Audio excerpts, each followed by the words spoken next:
Toujours prêt à vous informer sur Congo Culture. Mesdames et messieurs, bonjour et bienvenue à ce bulletin d'information de ce mardi 9 décembre qui s'ouvre avec l'actualité internationale.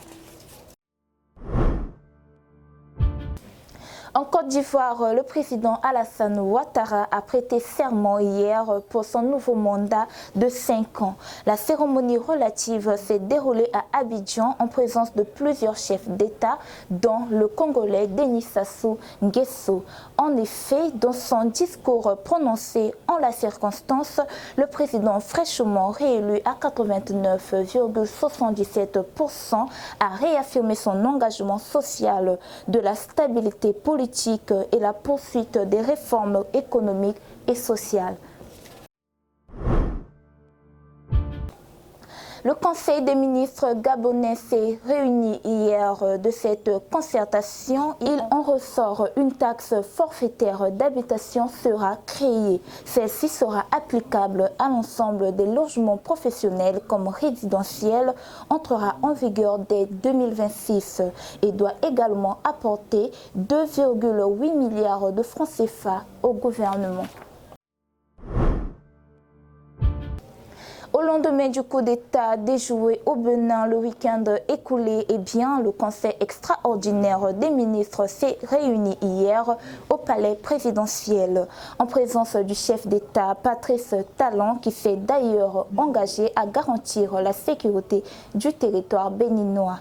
Par ailleurs, une enquête ouverte pour identifier les auteurs et les commanditaires car ils devront répondre de leurs actes.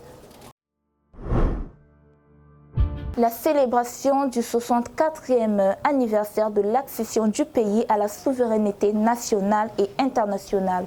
En rapport avec cette célébration, la jeunesse tanzanienne appelle à nouveau à descendre dans les rues pour dénoncer la répression des manifestations qui ont suivi le double scrutin du 29 octobre dernier, qui a donné vainqueur à la présidente sortante de Sonia Soul avec 98% des suffrages.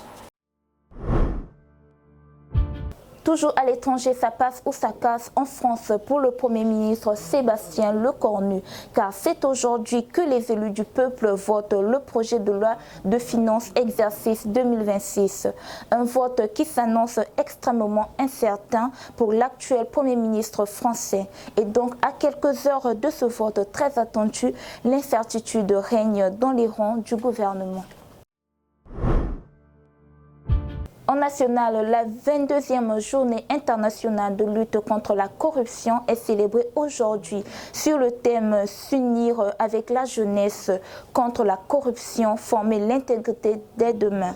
C'est justement en rapport avec cette journée au niveau national, bien entendu.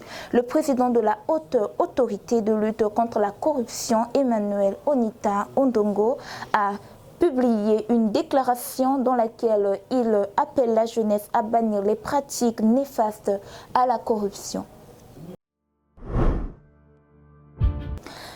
Parlons sport, le tirage au sort du premier tour de la Coupe du Monde 2026 a eu lieu à Washington vendredi 5 décembre 2025 et le hasard a été quelque peu taquin avec les 9 potentiels 10 sélectionneurs africains.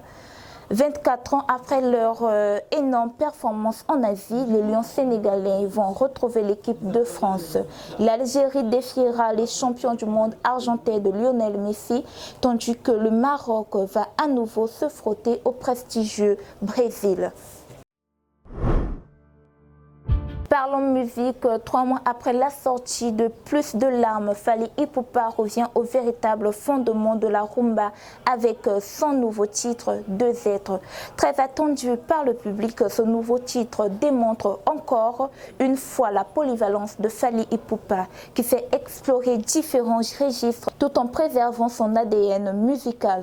Avec 2 êtres, Dicap la merveille signe un retour avec une rumba pure et élégante, sublimée par une mélodie raffinée et une interprétation empreinte d'émotion. Musique toujours, la billetterie pour l'accord Arena de l'artiste Ferregola est officiellement ouverte ce mardi 9 décembre 2025.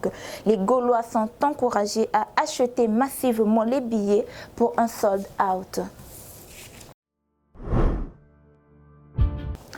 Merci mesdames et messieurs de nous avoir suivis. C'est la fin de notre bulletin d'information. D'ici là, portez-vous bien.